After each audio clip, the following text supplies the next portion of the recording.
encourage your soul, enlighten your mind, and empower your faith. This is the Light Network.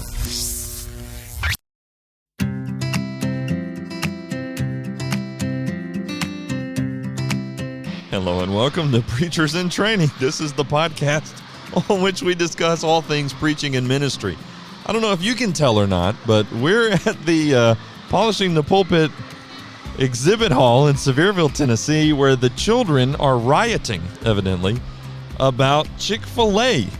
Either that or they know that my guest today is kind of a big deal, and that is Wayne Jones, who comes to us from the Bear Valley Bible Institute, located in the Denver, or based, I should say. You're located everywhere. Yes, we are. But you're based in the Denver, Colorado area, and you are the El Presidente there. That's the Is title. That correct? Yeah. The title. The title. Do you say it in Spanish every time? Most people do, actually. Really? Yes. Okay. Yes. You're just hanging out with a bunch of weird people. I definitely am. Wayne is also the host of the wildly popular Authentically Adam podcast here on the Light Network, releasing every Wednesday. Talk about biblical manhood, but also leadership and topics related to what it means just to be a Christian and godly man. It's a great show. I appreciate you doing that. Appreciate that. Yeah. Today, though, we're going to talk about preaching schools, and specifically what, at least from your perspective, you're saying what I did not learn in preaching school, and the irony of being the president of a Bible Institute preacher training school is not lost on us here. No. Okay. Tell us the history. You this is a presentation you do sometimes. It is. I need to make a caveat. This is not about where I went to school. Okay. This is not a there are no critique. digs here. Yes. Okay. It is more either things I couldn't have known because I didn't experience it yet. Okay. Or I was too immature to see. Mm-hmm. Or maybe every now and then a gap in the education, what we need to fill in. So how could you possibly prepare anybody for full-time or even for any realm of ministry? You can't, because your experience is your experiences. Yes, right. And you filter all of your application through that. My dad was a preacher growing up, so even when teachers would teach me things, my application would be filtered through what I knew about my dad. Okay, yeah. And so I just didn't know how to apply that to me until I got out and got in it. Just no way. Of course.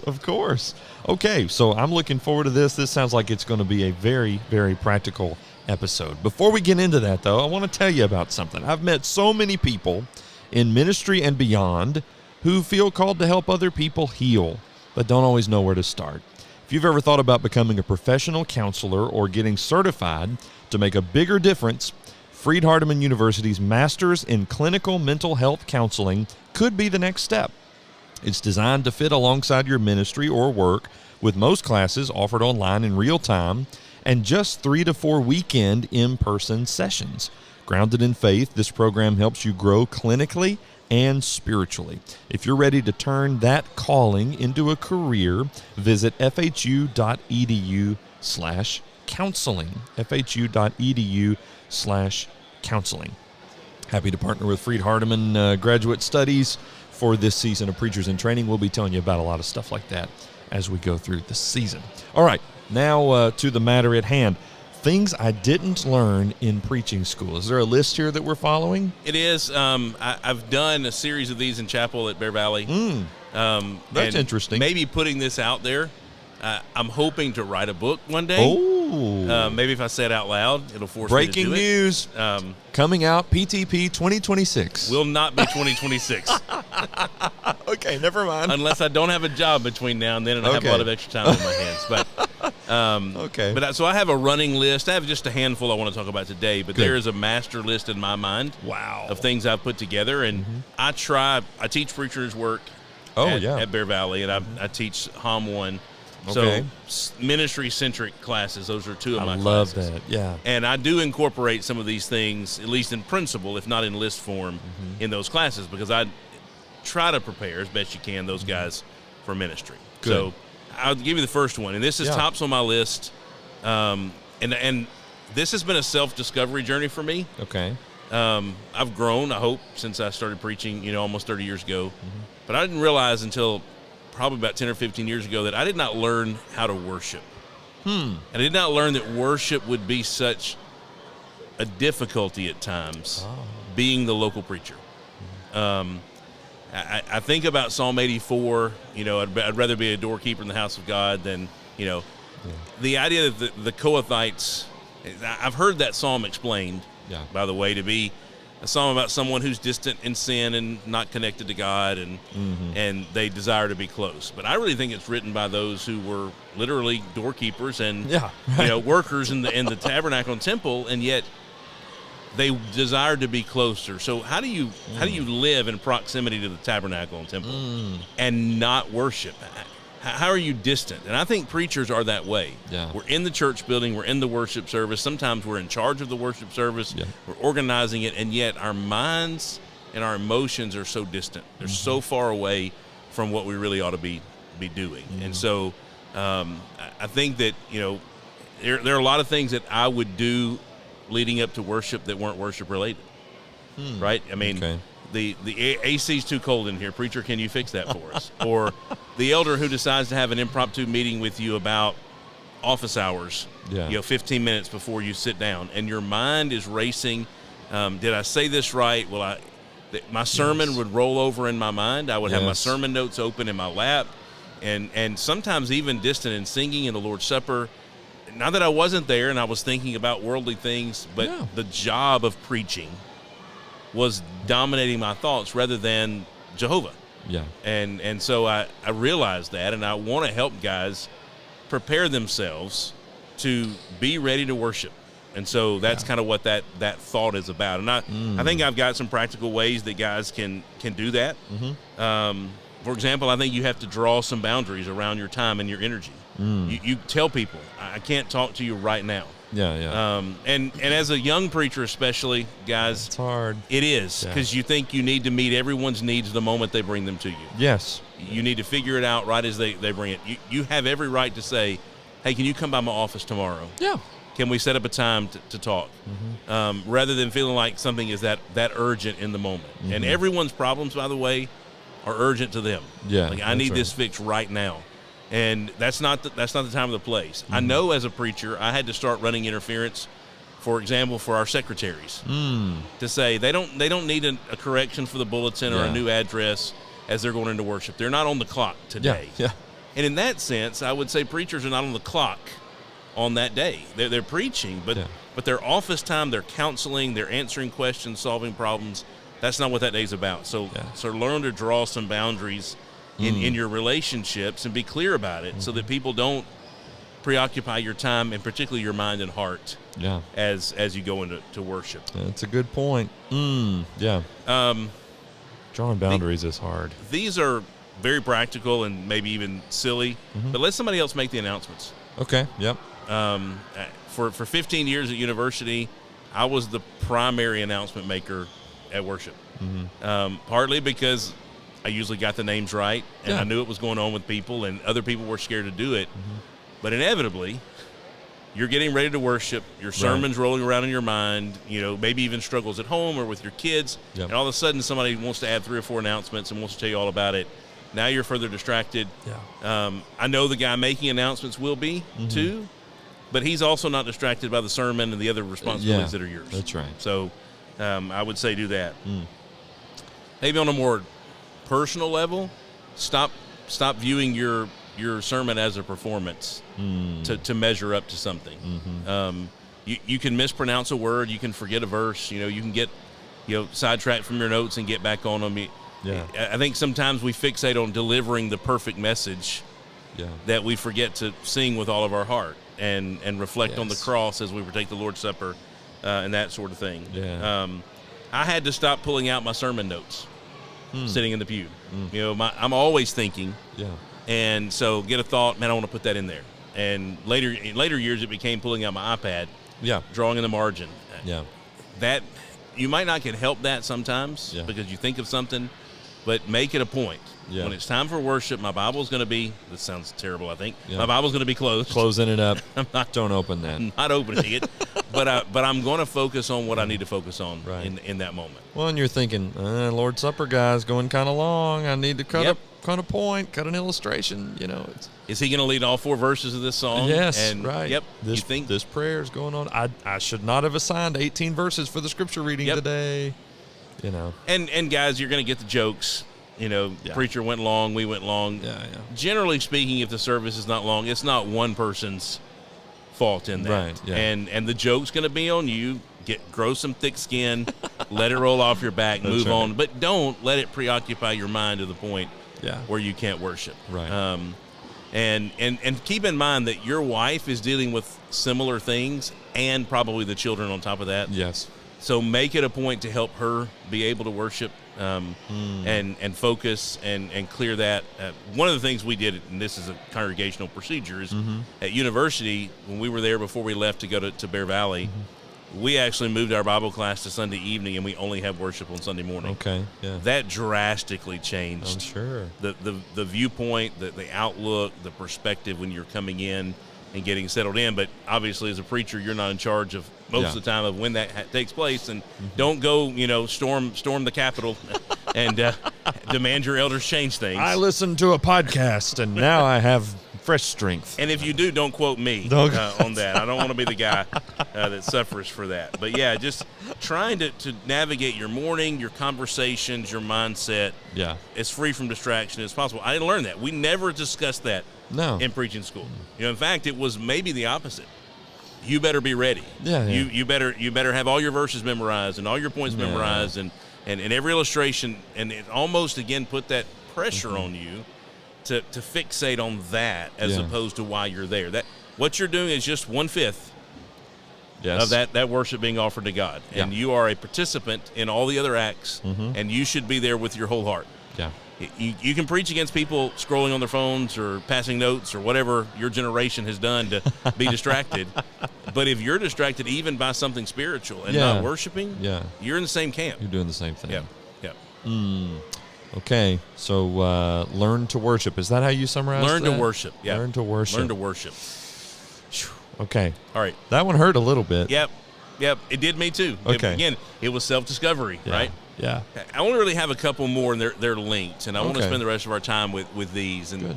One is, so number 2, but one of these, this sort of twin conversation is, I didn't learn that preaching could be competitive. Didn't learn about the competitiveness of preaching in preaching school. I'm sorry that I learned about it after. Yeah. Right? So what do you mean by well, or do you want to go ahead and reveal the second? I'll tell you what I mean by that. Okay. And I've noticed it more now in training preachers. But there's this competition to move on and move up and get ahead, be important, be significant, get the invites, that kind of thing. So like we send guys out from Bear Valley. Generally, there's a handful of congregations that call January to March. We need a preacher. We send our guys out. Yeah. 3 guys are going to try out for the same position. They're inevitably going to be competing with one another to get that position. Right. And if we're not careful, we sometimes judge our worth in ministry over what position we get, what invitation we get. Coupled with that, then I didn't learn how to measure true success in ministry. Okay. Yeah. So numbers become a big thing. So I think there's 2 issues here. There's the fact that we generally are, as men, are competitive in our nature. Sure. And we want to do our best. Absolutely. And it's the Lord's work, after all.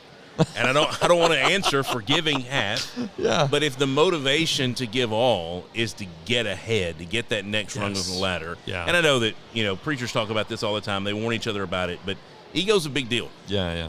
A big deal. And we're polishing the pulpit this week, and there are 70-something speakers. There's 30,000 people here.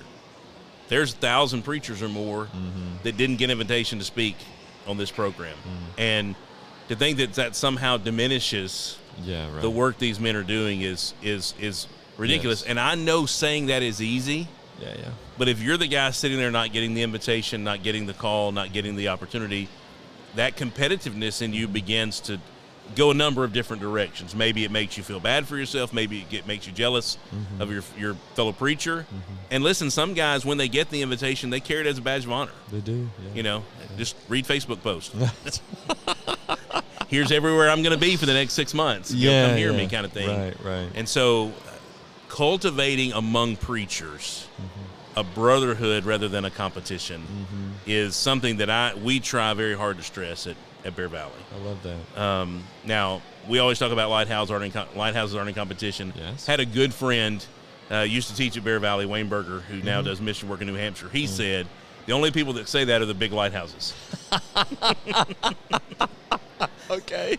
He said, if we compete for the same money, we compete for the same as preaching schools is. Yeah. For the same money, the same students, we're all drawing from the same pool. Yeah. And so it's easy to say when you're the big lighthouse.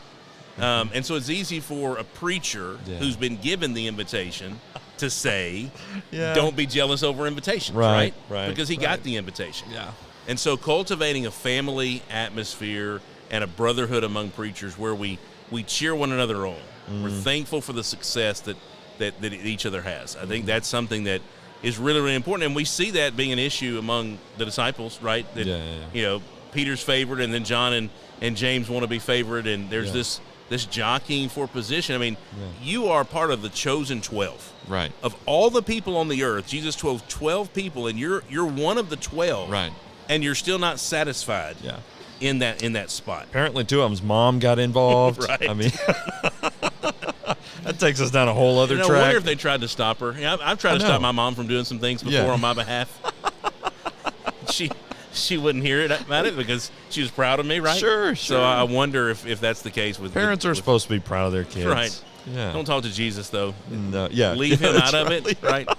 Leave him out of it. Okay. Close your Bible at church and leave Jesus out of it. That's what I've learned so far today. Preachers in Training. This is not an Authentically Adam show, by the way. No, it's not. No. This is Preachers in Training. This podcast reflects poorly on me and not on Wayne. That's what he's saying there. But we're going to cheer each other on because brotherhood of preachers. Absolutely. But I'll make the point. Listen, Christianity is about competition, right? It's a race. Yeah. It's a fight. Yeah. But it's not against each other.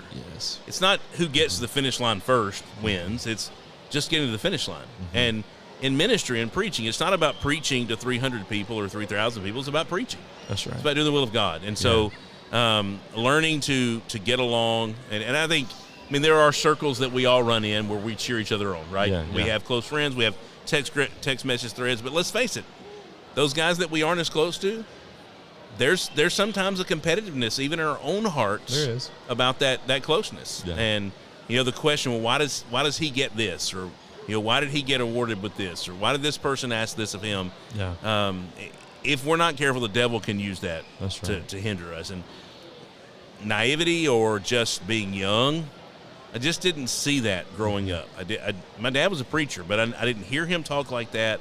I didn't see that among preachers, and I'm glad for that. Yes. But when I got into preaching, that's a reality of things. Maybe in our time in preaching, the bigger events have sort of cropped up. That's true. And what people are doing now because Facebook and Instagram tells you everywhere they're at and everywhere they've been. And I say that as a guy who's been given multiple opportunities. I'm blessed beyond, anything I could handle or be deserving of. Yeah. But there's still at times that, that competition spirit that may not be sinful in its core, but it's going to lead to conflict and to problems in the church if we're not careful. Yeah, this can be hard to balance because there's nothing wrong with receiving those invitations, but that's just not a measure of your worth. Right. And that's what I'm hearing you say right now. I don't understand why the Lord has given me opportunities that he's given to me, kind of like what you were just saying. And people come to me, and the question they want to know is, how big is Henderson where you preach? And I almost don't want to answer the question. Yep. Because I don't want people to think that I think I'm anything because Henderson has however many hundred members. I just don't. I don't think of. And I tell people jokingly, but I kind of mean it. I try not to think about it. For one thing, because I don't want to think how many people are out there right now, and Right. Why am I the one preaching to them today, But on the other side, it's not a badge of honor. I like to think about how many people listen to this show, Right. or to yours or anybody's, just because I'm like, wow, I get to be a part of something that's reaching a lot of people. But it's not like I have this many followers or whatever. I'm not, so I don't look at it all the time. Right. Some people do. I don't chase the algorithms like that, because it's just that's not why we're doing what we're doing. Exactly. I'm not trying to say, look at me, I'm so great and I've got it all together, but there's an awkwardness there, because the Lord does bless us, and we do want to acknowledge those blessings. Right. And we do want to steward what we're given. And I guess that's really what this is. It is. Whether we have 5 talents or 1 talent, we want to steward what we've been given, and that's just it. Yep. And the same goes on the other side of that coin when you ask someone how many people are where you are, and maybe numbers have dipped. Okay. And they're almost ashamed to say, well, we're down to 70, or we're down to 200 or whatever from a bigger number. And, Sure. And I think it's because we've created that competition spirit, and then added on, how do we measure success? Well, Okay. Yep. success is not measured by numbers. It's not measured by accolades. It's not measured by attaboys, or, I tell the guys all the time, do not trust what people tell you at the back of the church building after your sermons. Do not. They're all liars. No, that's not what you mean. But, They're going to be nice. Right. I've watched people sleep through a sermon and then come out and tell me, good job. Great job. So Sure. don't put too much stock in that. don't think that's, because on the other hand, if you've preached a really tough sermon and a guy doesn't respond to you in that sermon, if he doesn't say anything on his way out, it may have nothing to do with the material you covered, or how you covered it, or being disagreeable. He just didn't say anything that day. He talked about something else. He went a different route out of the foyer, and all of a sudden now I'm measuring my success on the reaction that I get from people. And I'm a people pleaser. That's a confession of mine. Me too. To a fault. Yep. At times. Me too. And so I do watch people's faces when I'm preaching. I do gauge people's reactions when sermons are over, and I try not to let the accolades or the attaboys go to my head. Yeah. But I do begin to wonder about the silence. Yeah. What are they thinking? Yeah. I would rather you tell me you disagreed than let me wonder if you agreed by not saying anything about it. Yeah. Let's have a conversation. So that measure of success is something that I didn't learn. Now, I'll say this. I learned to measure the success of a sermon, whether or not it was rooted in Christ. Yeah. I was not taught, or it wasn't emphasized, or I don't remember, I wasn't wise enough to see it, that we were taught to measure our ministry in the same way. Yeah. There's a difference in measuring a sermon. If a sermon has truth, I'm going to preach it, and I'm really not going to care at the end of the day if someone disagrees, as long as I've preached truth. Yeah. But if that then turns into lower numbers, or lack of responses, or lack of opportunities to go speak somewhere, then I might start saying, well, maybe I'm not doing something right. So the individual sermon and writing it may be one thing. Yeah. The overall ministry, we tend to measure it by numbers. Yes. I convinced the elders after COVID to take the board down in the auditorium that had our numbers on it. Because we had lost a handful of families to moving away before COVID at university. And then, as most churches, we were affected by COVID in the numbers. And I felt people were judging the success of the church on the numbers that were up front. And so we stopped putting them in the bulletin. We stopped putting them on the sign. And we had some people upset about, that's because, again, that's how they kept up with, is this church healthy? And I'm just not sure that's a fair assessment. Right. I'm not. Some leaders need to look at numbers, right? Right. You're not saying ignore them all, but I agree with you. I mean, the numbers themselves don't tell the full story. Right. I guess is the way to say it. And that's one. I think one way we judge it is by numbers. Yeah. I think another way we judge our success is by busyness. Okay, here we go. Do I have a lot to do? And if I have a lot to do, I must be successful. Yes. Which then translates into, if I'm invited to all the things, then I must be successful. Absolutely. Yeah. Absolutely. If I'm writing, I'm speaking, I'm engaged. And again, I think ministry is measured by action. Right? You've got to be busy. You've got to be doing something. Yeah. But the idea that now I have all this stuff to do and everywhere to go, and if you listen to most guys who get in that model, they end up complaining about their busyness. But yet it's their busyness that defines them. And I do think there is a core reason for that, and this is a very judgmental thing to say, but I know from personal experience, I think the core of that issue is pride. If I'm busy, I must be important. And if I'm important, I must be successful. Right. I get 3,000 emails a day. I had 5 meetings today, whatever it is. And so I've spent this many nights away from home. Right. In the last 3 months because Wheels I've been up. preaching. Wheels up. There you go. Wheels up. X amount of times, this year. My youngest daughter, I've been kidding with her. I think she spent 3 nights at home in July. Okay. She is not a successful person. Like there's How no. can you say it? My daughter is not a successful person. She's a beautiful person. She's a Christian young lady. Yes. She's going to do great things. She doesn't have a job. She is not by nature successful. Okay. All right, but she's busy. Sure. She's got a lot to do. Got a lot going on. And I just think that there are. Sorry, Carson. I know you won't listen to this, but I think your mom just heard what I said, so she will probably tell you. She was laughing over the top of the clothes over there in the vendor space at PTP. That's great. This is good. But busyness does not equal success, and I have to. Can you see her? Yeah. I kind of sort of could actually. She's gone now. Good. Okay. Good. All right. It's good. Speak freely again. And so, I have to attempt to humble myself and see my role. And preaching school, I don't know how it doesn't do that, honestly, because I mean it's tough, and teachers are hard and classes are hard. But man, you watch guys come out.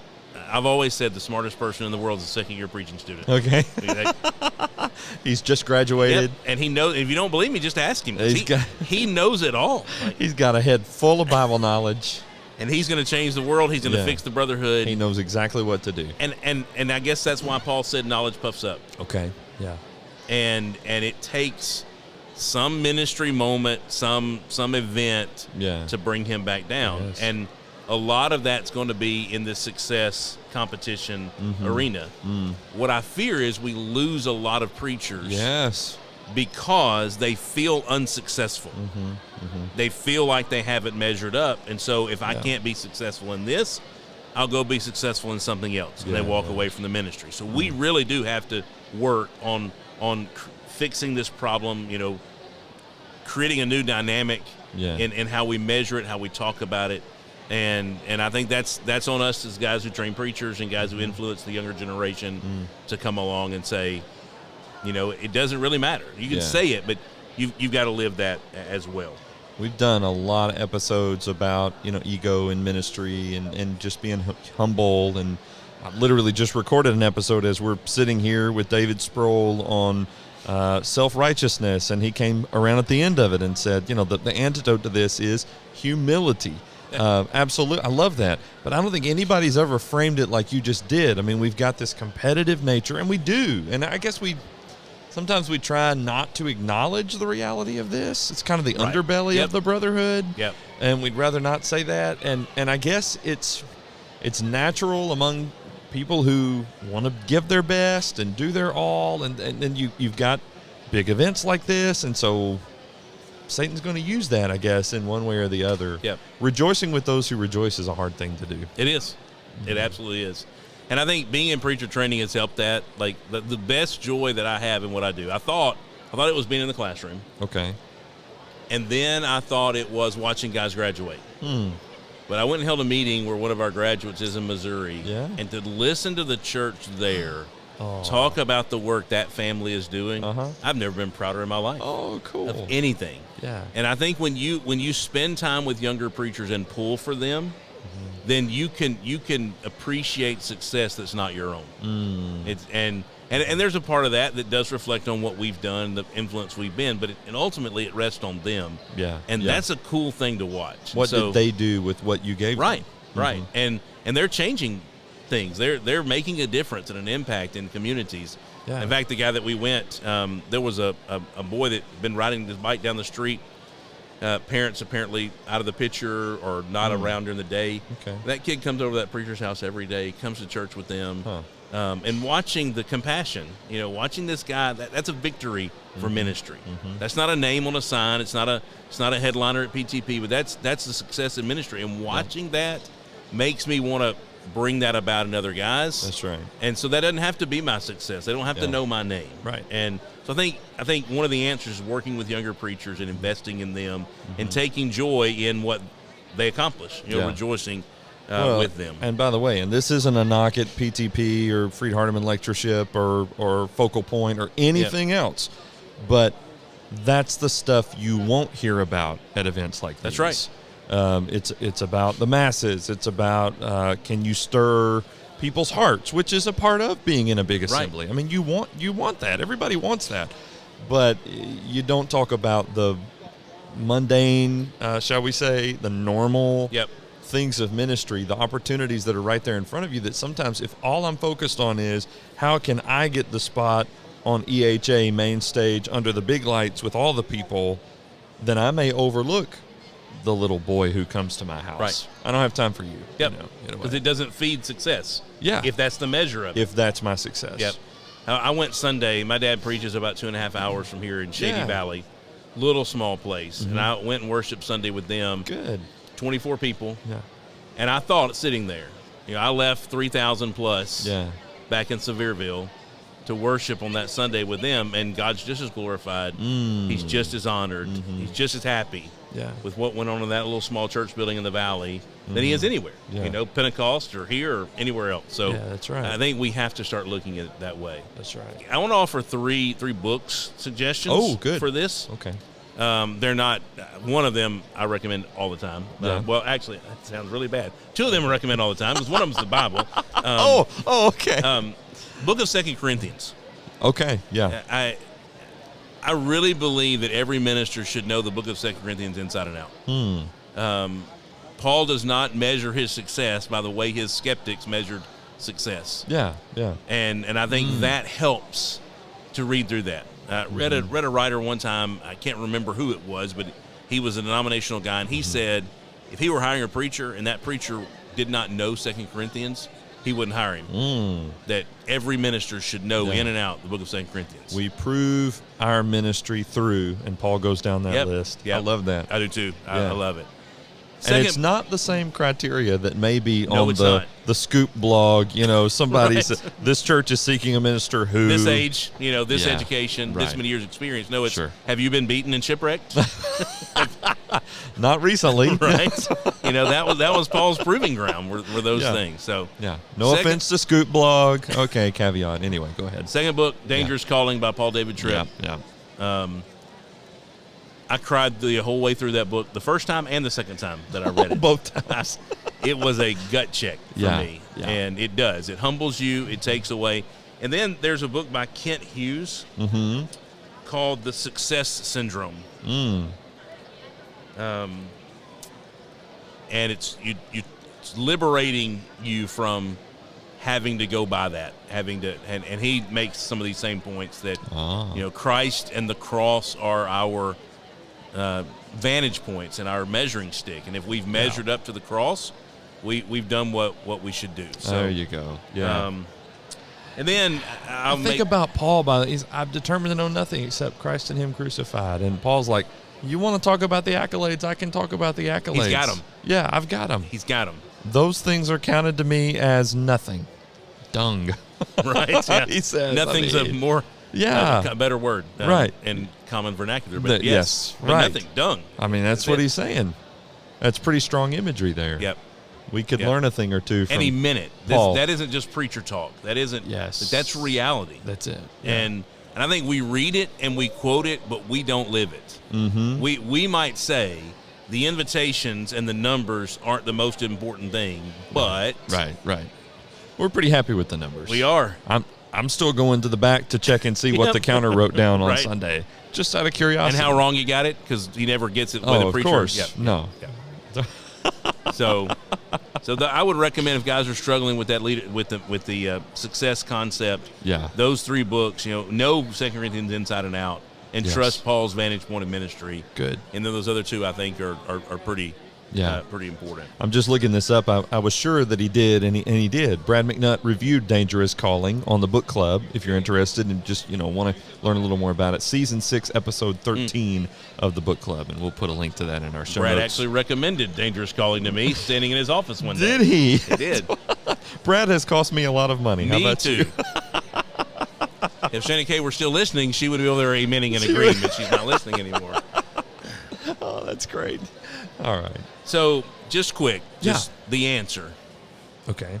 The to answer all of this is the cross. That's it. Okay. It's the cross, because it's in the cross that I find true success, my true worth.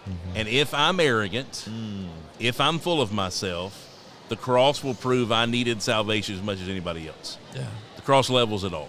Everyone stands on the same level at the cross. Yeah. Everyone has the same problem at the cross. Everyone has the same solution at the cross. Right. And maybe I've talked about the cross for, 10 years in front of crowds of 3,000. The cross is still the answer. That's right. And so if I can anchor my ministry around the cross, then I won't be in competition. Christ is the hero. Yes. I will never be the hero. Yeah.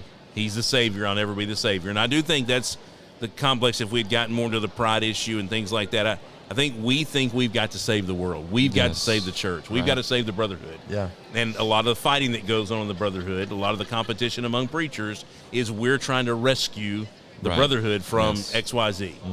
We're never going to be the rescuers. I have the magic silver bullet. No, you don't. Yeah.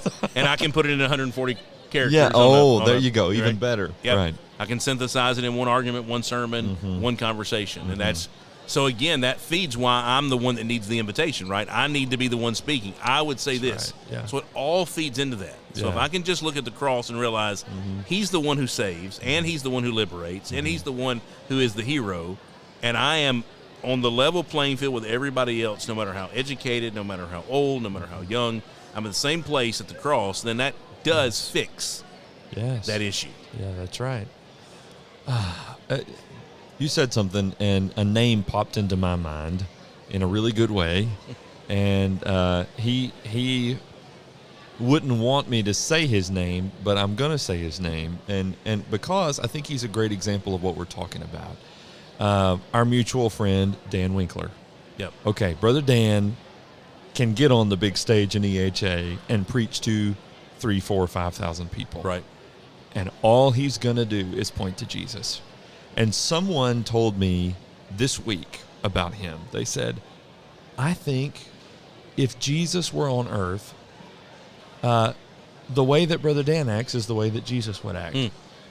And I thought, what a huge compliment. Right. And then I thought, that's exactly what Brother Dan wants. Yep. Like, that, he wants that. Yep. Not in an egotistical way at all, Sure. but just like, he is hopeful that people see Jesus in him. And the Lord has a way, this isn't true in every case, but the Lord has a way of giving people the platforms who will steward them in those ways. Sure.